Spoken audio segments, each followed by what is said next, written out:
So we're at one of our job sites. It's about 2 acres. I want to focus this quick video on the fire pit. This was an area added in the master plan later on. There's a nice little seating area around it. We've got some natural boulders holding up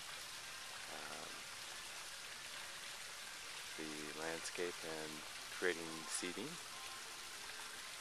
This fire pit was actually made and plumbed to be a fountain in the off-season if they want. See how it relates there to the main house.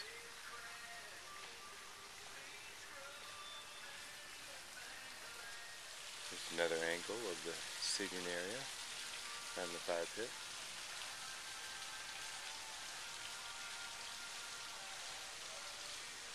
Eight rocking chairs brought in around the area.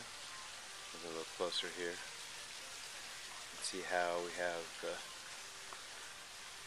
natural boulder veneer to match the retaining walls. And we got the thick Oklahoma coping.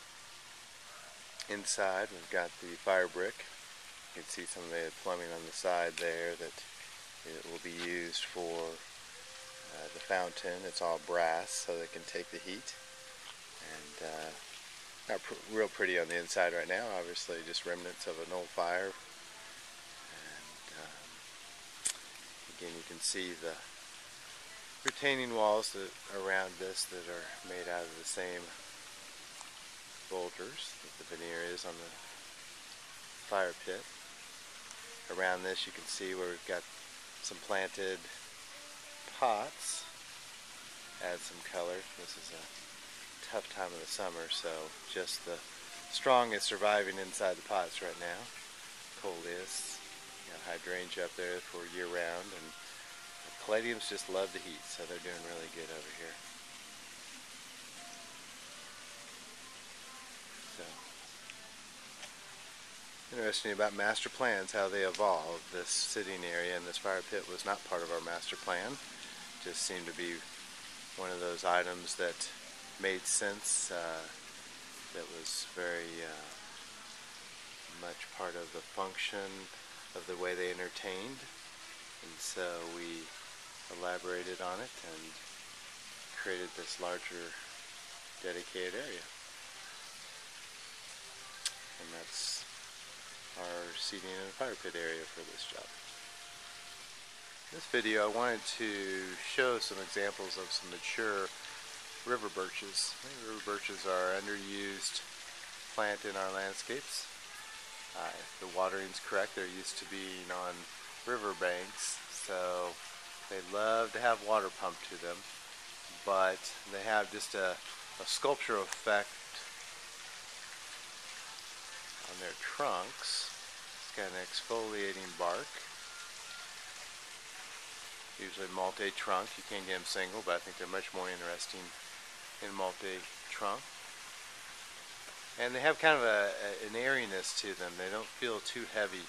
They can also be trimmed up a little bit to take some of the weight out if we want to. But in this case, we wanted some greenery up on the back of the house, but not to be blocking every window. And in the wintertime, these lose their leaves because they are deciduous, and they provide, that allows sunlight to the sitting areas on the back of the porch where you want the sunlight in the middle of winter.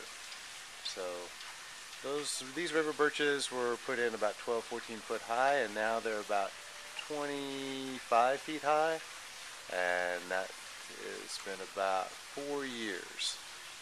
So that is an example of some river birches. I'll try to pull out here a little bit farther, give you a little bit more perspective. So you can see here we've limbed these up through the years so that they're limbed up a good 7-8 feet. So from inside, if you're looking out the windows, you really don't block the rest of the backyard. So those are our mature river birches.